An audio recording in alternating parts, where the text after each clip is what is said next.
Here is a video on predicting products for ionic compounds. So here we have potassium and chloride plus sulfur, and it's going to give us blank. So first off, we need to understand how our elements are going to be changing around, and all of that depends on their charges. So hopefully you remember that our charges for each of these elements come from the periodic table and their group numbers. So potassium has a +1 charge, and chlorine has a -1 charge. Now sulfur has a -2 charge. So we know that sulfur is going to end up pairing with one of these two elements, but we need to figure out which one. And that all goes back to the charges and that opposites attract.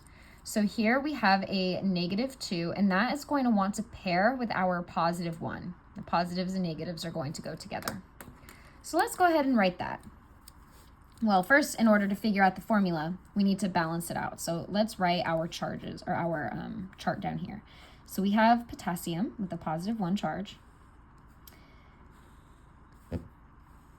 And we have sulfur with a -2 charge. If I have 1 potassium and 1 sulfur, overall, my potassium will have a +1 charge, and my sulfur will have a -2. Now again, these are not balanced, so I'm going to go ahead and add another potassium, giving me a +2 charge. Now that they're balanced out together, I can write my formula up here, K2S. Now, that leaves us with just chlorine, and this is how the majority of the time that you're going to want to leave it as this. But hopefully your professor has gone over something called diatomic elements, which is when they're in their alone state, they might want to pair up with an identical, like with their twin. And that is what this is for.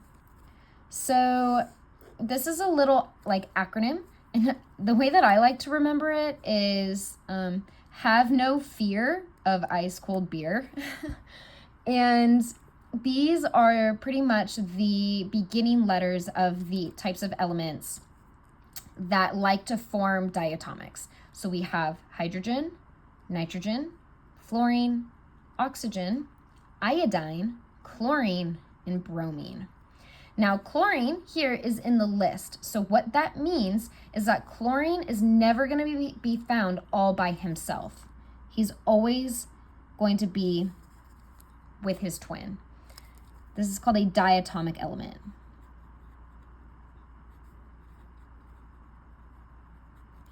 Di prefix means 2, and then atomic, you kind of get the drift, but di 2. That's why we do that.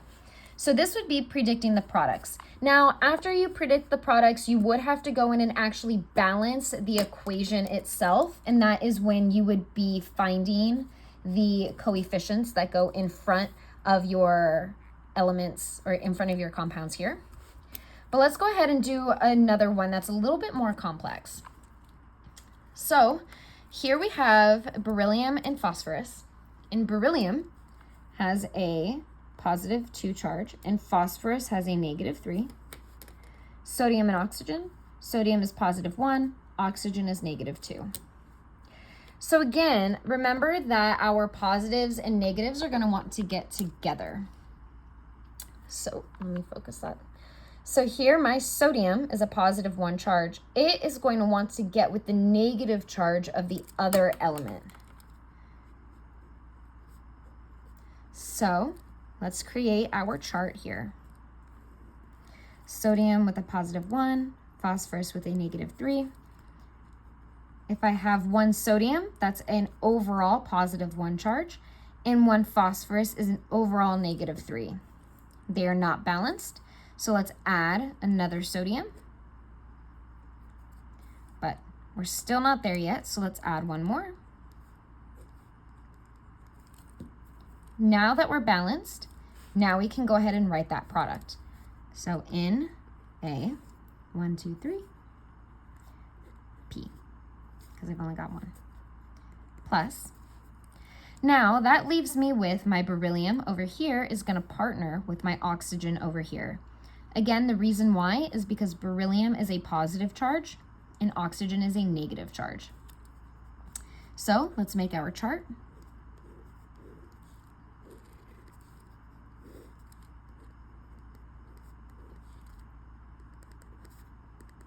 Okay. If I have 1 beryllium, that is a positive 2 charge. And if I have 1 oxygen, that is a negative 2 charge. This was really easy because we're balanced out already. So we can just write B, E, O, like that. And those would be my 2 products. Again, if your professor asks you to balance your equation, you would do that next, where you would go through and balance to find your coefficients for those numbers in front of your compounds. If you want me to make a video showing you how to do that, we totally can. But here are just some examples of predicting your products.